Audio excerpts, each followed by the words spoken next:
What's up, little homies? This is Bad Horse, and today we're going to launch into topic 1 of our series, Making Halo Great Again.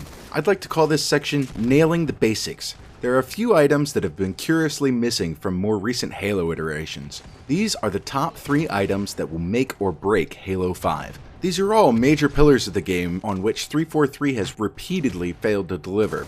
Now, there are plenty of more nuanced ways where I think the game can improve, but in an effort to avoid nitpicking, for now let's just focus on the things we can all agree on. So let's get right down to it. Number 3. A ranking system is a crucial part of the overall multiplayer experience. Almost all Halo fans can find common ground on one topic. Halo 3 had the best ranking system, hands down, because it gave fans a tangible goal to work towards. A 50 in a playlist was the ultimate symbol of excellence, a legitimate trophy of prowess, and a universal single-glance statement about the quality of your play. Halo Reach tried to soften the edges of the ranking system by pivoting away from skill-based ranking to experience-based ranking. The premise seemed plausible. The more you play, the better you become. This generally worked because most highly ranked people were on average better than lowly ranked people. However, people soon realized that the symbols had become meaningless because of the minority of players who had logged tons of hours but had basically reached their personal skill cap. People no longer felt that the ranking system reflected how well you played the game, and as a result, the Halo Reach ranking system had lost its credibility and, more importantly, its desirability. So along came Halo 4, the paragon of the gaming industry's hubris. 2012 was the year that 343 declared from the rooftops, there will be no beta, because Halo 4 is already the greatest game ever to be conceived, and we don't need advice from the likes of you. A simple beta test or forum read would have revealed that fans were fed up with experience-based ranking, but 343 blindly pushed forward until release day. The first few months of Halo 4 wound up serving as the beta period, during which one of the standout issues was community outrage over the ranking system. But it was too late. There was no patch that could fix what had already been designed into the game, so they gave us the next best thing.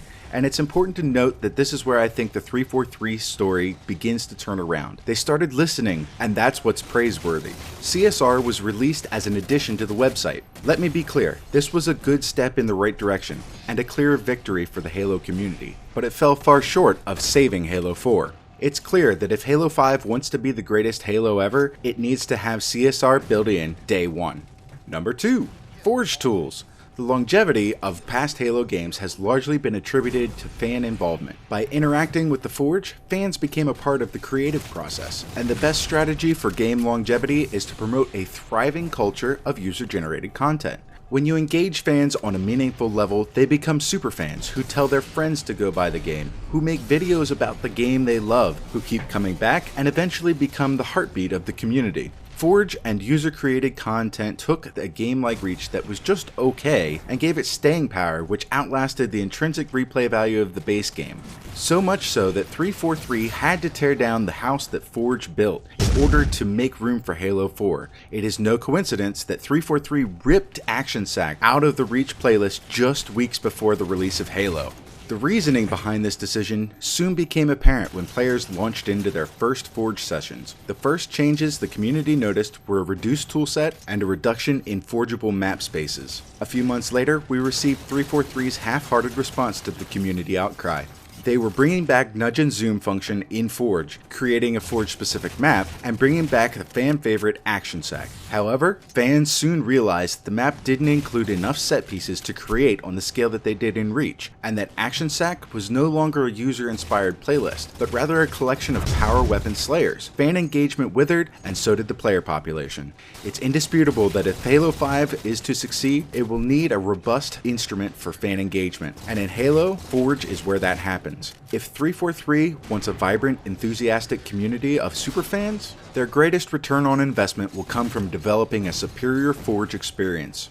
And finally, number 1. This may seem obvious, but the number 1 goal for 343 at this point has to be day 1 functionality.